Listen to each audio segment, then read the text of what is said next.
Hi అందరికీ welcome to my channel. ఇవాళ recipe వచ్చేసి బెల్లంతో గవ్వలు. ఈ గవ్వల్ని చూస్తుంటేనే ఎప్పుడెప్పుడు తినేద్దామా అనిపిస్తుంది.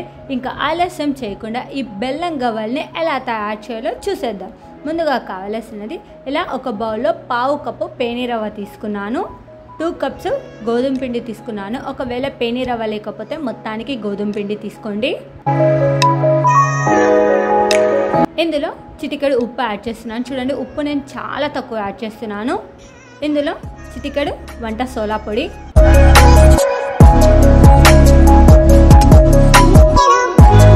ఇందులో 2 టేబుల్ స్పూన్ ఆయిల్ యాడ్ చేస్తున్నాను. ఆయిల్ యాడ్ చేసి పిండి మొత్తానికి నూనె అంటేలాగా మొత్తాన్ని ఇలా బాగా కలుపుకోవాలి. పిండి మొత్తాన్నిలా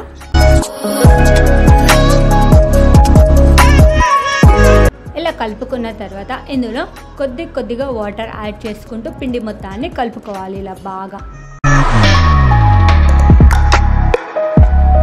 ఈ గోధుమ పిండి మరి మెత్తగా కాకుండా గట్టిగా కాకుండా మామూలుగా ఇలా కలిపి పెట్టుకోవాలి. మనం చపాతీ పిండి ఎలా కలుపుకుంటామో అలా కలుపుకోవాలి.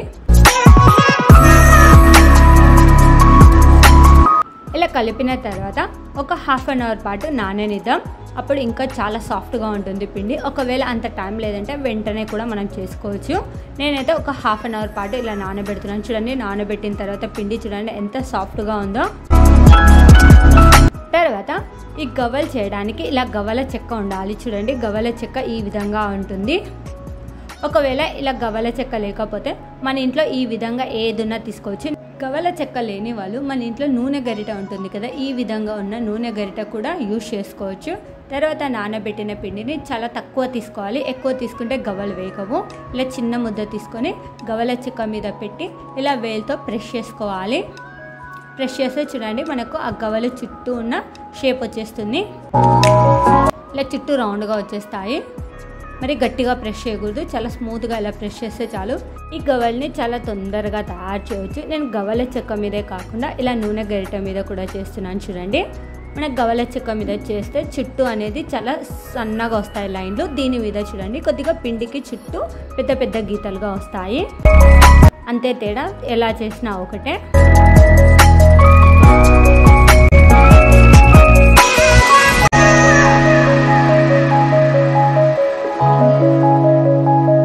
ఇలా చేసిన గవ్వలన్నిటిని ఒక ప్లేట్లో యాడ్ చేసుకోవాలి. ఈ విధంగా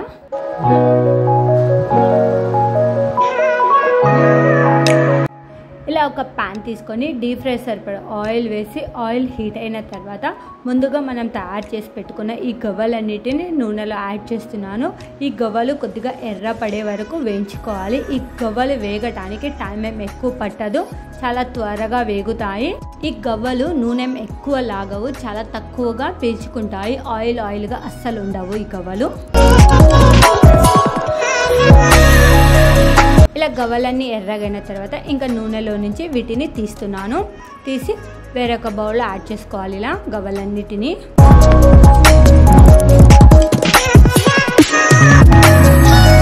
తర్వాత ఒక పాన్ తీసుకొని ఇందులో బెల్లం తీసుకుంటున్నాను. ఒకవేళ స్వీట్ ఎక్కువ కావాలంటే కొద్దిగా ఎక్కువ బెల్లం తీసుకోండి. ఇందులో 1/2 కప్పు దాకా నీళ్ళు యాడ్ చేస్తున్నాను. యాడ్ చేసి బెల్లం మొత్తం కరగనివ్వాలి బాగా. ఈ బెల్లం కరిగే లోపల మరొక బౌల్లో 1/2 కప్పు దాకా నీళ్లు తీసుకుందాం.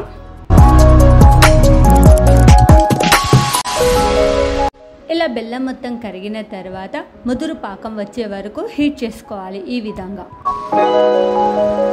ఈ పాకం వచ్చిందా లేదో తెలుసుకోవడానికి మనం ముందుగా నీళ్లు పెట్టుకున్నాం కదా కప్లో, ఆ కప్లో ఈ పాకం యాడ్ చేయాలి. యాడ్ చేస్తే మనకు పాకం వచ్చిందా లేదో తెలిసిపోతుంది.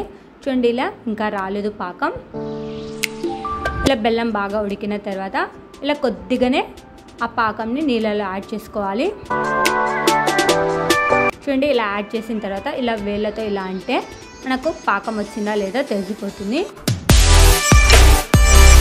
ఈ మాత్రం పాకం వచ్చినా చాలు, మనకు గవ్వలు వస్తాయి. నేను కొద్దిగా ఎక్కువ ముదురుగా ఉండాలని చెప్పేసి, కొద్దిగా గట్టిగా కావాలని చెప్పేసి నేను కొద్దిగా సేపు ఉడికిస్తున్నాను.